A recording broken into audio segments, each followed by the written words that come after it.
We've been joined by Senator McConnell. Please give us some words.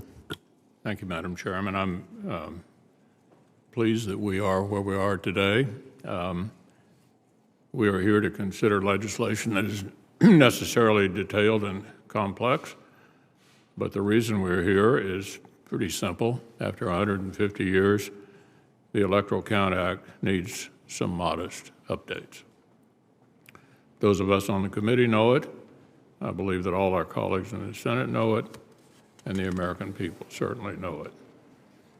Now, clearly, when a 150-year-old law has successfully brought us certainty, finality, and one orderly presidential inauguration after another, we need to be delicate and careful with any changes.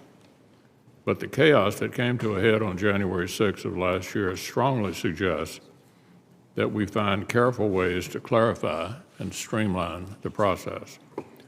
And so does what happened actually in January of 2001, January of 2005, and January of 2017.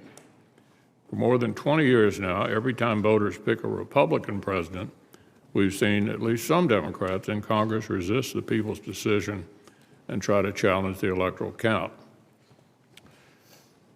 So the situation obviously called for careful, methodical, and bipartisan work to arrive at a careful, methodical, and bipartisan product.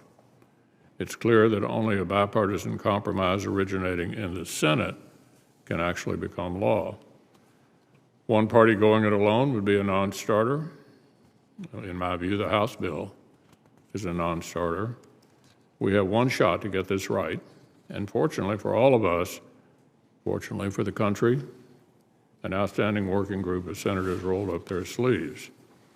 I especially want to thank Senator Collins for her leadership, Senator Blunt for his commitment to the process, Senators Capito, Murkowski, Portman, Romney, Sass, Tillis, and Young were also instrumental on our side of the aisle. Obviously, their Democratic counterparts worked hard to make this happen as well.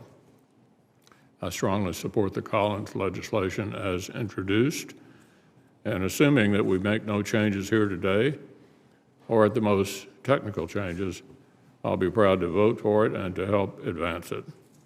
The substance of this bill is common sense. It's common sense to modestly increase, as others have said here, the threshold for objections to the electoral count so that Congress still has options in case of a truly extraordinary circumstance. But we avoid an arms race where objections with almost no support paralyze the process every 4 years. It's common sense to make the already clear fact of the 12th Amendment even clearer still, that the Vice President obviously has no personal discretionary power over the presidential vote. It is common sense to protect states' primacy in appointing their electors, but also strengthen requirements that states publicize their rules before the elections and stick to them. It's common sense to make technical fixes to other related laws like the Presidential Transitions Act. And it's common sense that our colleagues left chaos-generating bad ideas on the cutting room floor, like the massive federal takeover of election law or inventing new causes of action for litigation that would throw every election into the courts. The legislation before us with this text in this form is Congress' one option to get an outcome. And in my view, this is not an opportunity we should pass up. So in closing, I want to again thank my colleagues for their weeks and weeks of hard work on this. Let's preserve the legislation as introduced and report out this important bill. Thank you, Madam Chairman. Thank you very much, Senator McConnell. I'm going to introduce